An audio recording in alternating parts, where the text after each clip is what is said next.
Kemudian yang terakhir Pak Menteri, hari ini sedang ramai di media sosial soal bagaimana ternyata iPhone 16 dilarang masuk Indonesia Pak.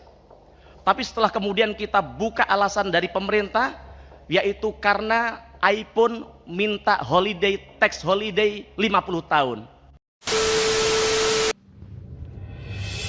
Halo teman-teman semua.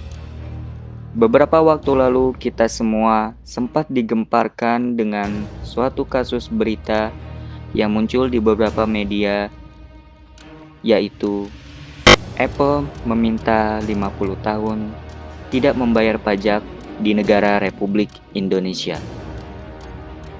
Maka pada kesempatan kali ini, saya, Muhammad Adnan Zulfikar dengan kedua teman saya, Arif Rahman dan Ryan Isma Munadi dari kelompok 11 akan membahas kasus yang sempat menggemparkan media ini dengan memandang banyak aspek.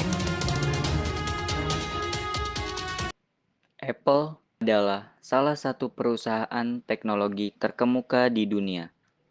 Dikenal karena inovasi dan pengaruhnya yang sangat besar, Apple menjadi sorotan publik di Indonesia setelah dilaporkan menolak membayar pajak dan mengajukan permohonan tax holiday selama 50 tahun. Kemunculan ini memicu kontroversi karena dampaknya yang signifikan terhadap perekonomian Indonesia.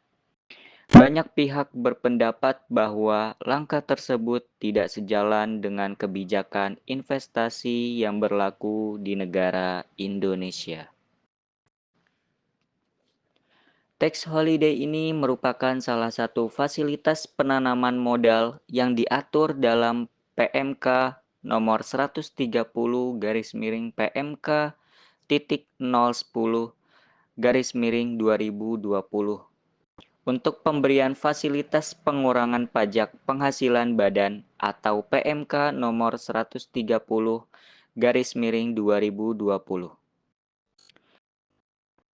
PMK nomor 69 tahun 2024 tentang perubahan atas PMK nomor 130/2020,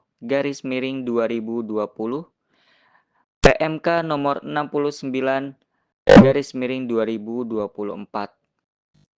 Berdasarkan PMK Tax Holiday tersebut, jangka waktu pengurangan pajak penghasilan badan atau PPh badan hanya dapat diberikan untuk jangka waktu 5 sampai dengan 20 tahun dengan minimal investasi baru 100 miliar rupiah.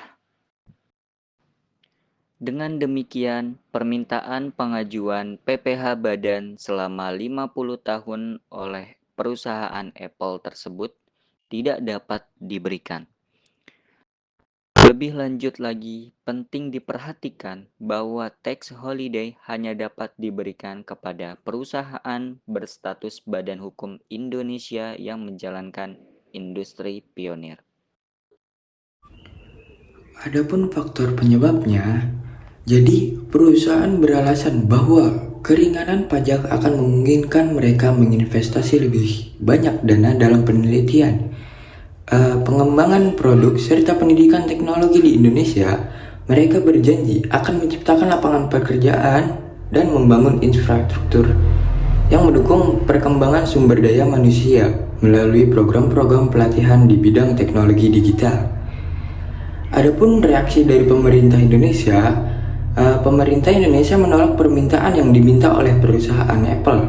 Hal ini dibahas dalam rapat kerja bersama Komisi 6 DPR dengan Menteri BUMN Erick Thohir pada tanggal 4 November lalu. Permintaan Apple untuk tax holiday ini selama 50 tahun di Indonesia dianggap tidak pantas dan mendapat reaksi keras, termasuk dukungan untuk pemblokiran iPhone yang masuk di Indonesia. Solusi yang dikemukakan oleh Mufti Anam pada rapat kerja Komisi 6 DPR RI, yaitu mendukung pemblokiran produk iPhone agar masyarakat tidak bergantung pada produk dari perusahaan Apple. Karena jika permintaan Apple disetujui maka akan berdampak negatif pada perekonomian Indonesia. Kesimpulan dari solusi yang dikemukakan oleh Mufti Anam dalam rapat kerja Komisi 6 DPR RI adalah mendukung pemblokiran produk iPhone sebagai langkah strategis untuk mengurangi ketergantungan masyarakat pada produk Apple. Langkah ini bertujuan melindungi kepentingan ekonomi nasional, karena jika permintaan Apple dipenuhi, hal tersebut berpotensi memberikan dampak negatif terhadap perekonomian Indonesia, khususnya dalam hal kedaulatan data dan ekosistem bisnis lokal.